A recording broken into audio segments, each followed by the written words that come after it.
Hey there, little dragons. So, I didn't think I was going to be making a video on Christmas, but here we are. So, me and my friend, we both have issues with our families because we're both trans. I'll just leave it at that. But anyways, we went to go see a movie and get Chinese food on Christmas. I was really happy to go out with a friend on Christmas because it turned what would have been my first Christmas alone into a fun day. But anyways, we were going to go see Avatar: The Ways of the Water. Not only because the movie was super long, but like we just didn't have the right time slot for it.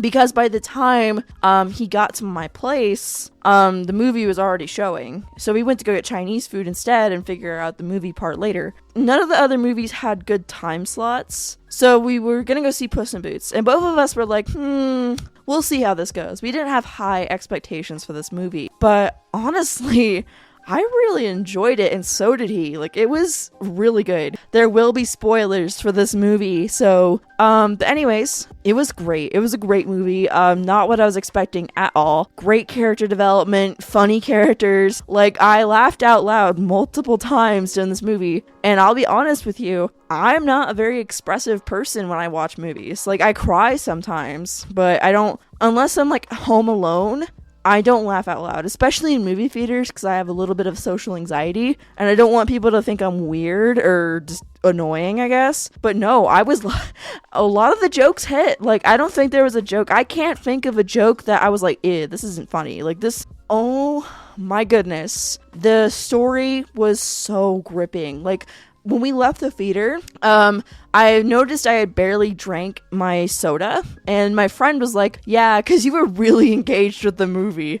And I was like, I guess I was, because, like, I barely ate my snacks. I didn't even finish my small popcorn, and I'm one of those people that'll eat a whole large bucket of popcorn during the whole trailers. Like, I will eat the whole thing during the trailers. I barely touched my small bag of popcorn. I did annihilate my Swedish fish, though, but that's just me with Swedish fish. This movie was so good. I was not expecting that. I thought, honestly, as an adult, I'm 23, I honestly thought, oh god, this is just gonna be some baby movie, right? I was worried. I was actually a little embarrassed. I was like, oh fuck, I'm taking my adult 31-year-old friend to go see a baby movie. Oh my god. Animation can be so hit and miss nowadays. You never know if the movie's gonna be like a Boss Baby movie or if it's gonna be like the next Spider-Verse. And while I wouldn't say this was the next Spider-Verse, it definitely had Spider-Verse inspiration from its like animation perspective.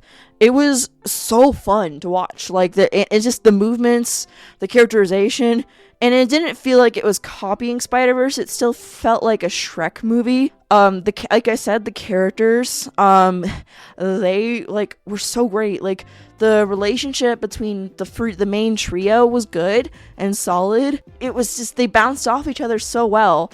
Like, they had a really good, I don't know, I guess I would call it enemies to lovers, but they were lovers, and then they broke up, and then they got back together kind of thing, and it was, like, really well done.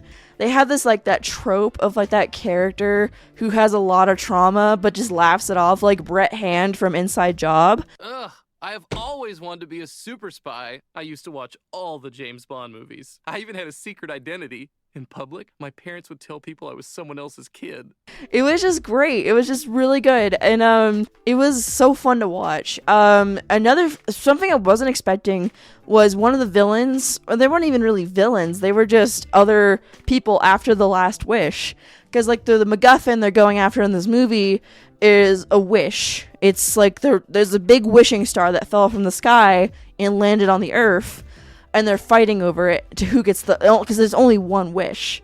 So they're fighting over who gets to have that wish. And I was kind of expecting, like, you know, like the other people to just be assholes, you know? Like, one of them definitely was an asshole, and they make fun of him several times in the movie, which is great. But, like, the Goldilocks family, like, I was not expecting so much emotional, but, like, I didn't expect so much depth to, like, the Goldilocks family, because basically in this universe, Goldilocks becomes a part of the Goldilocks bear family. She becomes, like, she's an adopted orphan. It's so sad because, like, her wish that she wanted to do was to find her actual family. And the bears, when they find that out, they're, like, so distraught. But it's so sweet because the mama bear goes up to Goldilocks and says, we know we're not just right for you, because they keep saying just right because she's Goldilocks, but we will help you get your wish if that's what will make you happy. I almost cried. I was like, I don't cry easily in theaters because I don't like crying in public, but I could feel the tears, but they just didn't come out, but I almost did. But by the end of the movie, Goldilocks realizes the bears were her family all along and always were. And that was just so sweet. And she saves her brother from getting like evaporated in the magic barrier. But the biggest part of the movie was Puss's character arc. It was his fear of death, which really hit me. Because I'm going to be a bit personal here. My biggest fear is death. Sometimes it keeps me awake at night. I'm only 23, but you never know. I could get in a car wreck. I could get cancer. I could get shot because this is fucking America and that happens all the time apparently. You never know what could happen, right? Basically, Puss in Boots, like, he loses his 8th life. Meaning, if he dies the 9th time, he will die for real. At first he's shrugging it off. He's like, oh, I don't care. But anyways, this wolf man is a bounty hunter that's coming after him, and he keeps following him throughout the movie. And later in the movie, we find out that the Wolfman isn't a bounty hunter. He's death himself. And that's when the oh shit moment sunk in for me. Even before, like, him just coming into this the scene, like, whenever he'd appear, I'd be like, oh god, because it had this foreboding, like, whistle music that would come whenever he would appear, and it was just so scary. I wasn't expecting to get hit in the gut with this movie. Basically, they all get to the last star, and they're fighting, like, battle royale style over the last wish, and each character realizes, oh, I don't really want the wish anymore. Because there's this phrase they repeat, I got what I need, no magic needed. You know? Like, Kitty Softpaws finds that she can trust Puss.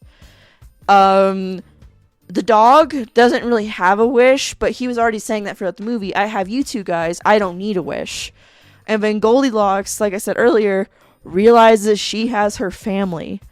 The only person that doesn't realize that is this giant man-child, Discord moderator looking motherfucker voiced by John Mulaney. But, like, he's this gross-ass Discord moderator looking fucker who gets everything he wants, but it still isn't enough for him. He wants total domination over the world with his magic ability. His wish is to have control over all magic, so he can rule the world, basically. And there's even this character who's funny as fuck, who's like Jiminy Cricket, who sits on his shoulder, like, for a good chunk of the movie, is like, oh my god, you're a terrible fucking person. They didn't actually flat out cuss in this movie, but there were a lot of times where they use censors. They go, beep, beep, to, like, pretend that they're cussing. And it was just so, it was just perfect. The way they did that was perfect. It was good shock value, and it was just funny. It was just so fucking funny. But yeah, that guy is just so awful, and he doesn't realize he doesn't need the wish, because he's a selfish asshole, and he becomes a giant, and everything's getting destroyed because of him, and they all escape him. But the way they do that is they destroy the map to the wishing star, because the map is the key to the wish. If you don't have the map, because it has a special phrase on it, and it's magic, you can't have your wish. So they rip it up and burn it, and he goes, no, and then just gets destroyed by magic, like, he explodes with the star. And it was just such a good movie, and, like, all the characters had great arcs, not what I was expecting at all. I don't have anything else to say. Like, go see it if you have the time, money, or energy. And Merry Christmas and Happy Holidays to all you guys watching. If you've never seen my channel before, be sure to like and subscribe. It really helps, and it, makes my day. Even when I watch my channel grow. Like, every time I get a subscriber, it just makes my day. Like, I get so happy. Like, every one of you guys makes a difference, and you are all special. And but anyways, on that note, Merry Christmas, Happy Holidays, Happy New Year, and have a good one. Bye.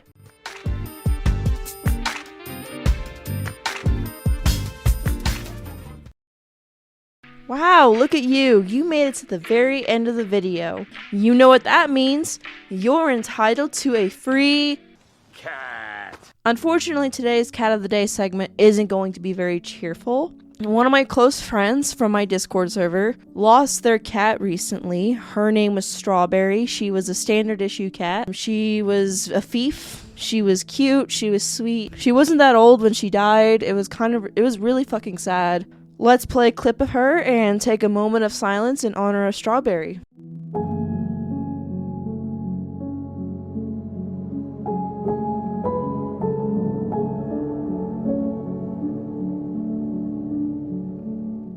Thank you so much, Sam, for sharing the videos and photos of your cat. I am so sorry for your loss. But if any of you guys in the audience want to share photos or videos of your cats, but yeah, just submit them in the link tree below or on my channel. I'm gonna end the video for real now.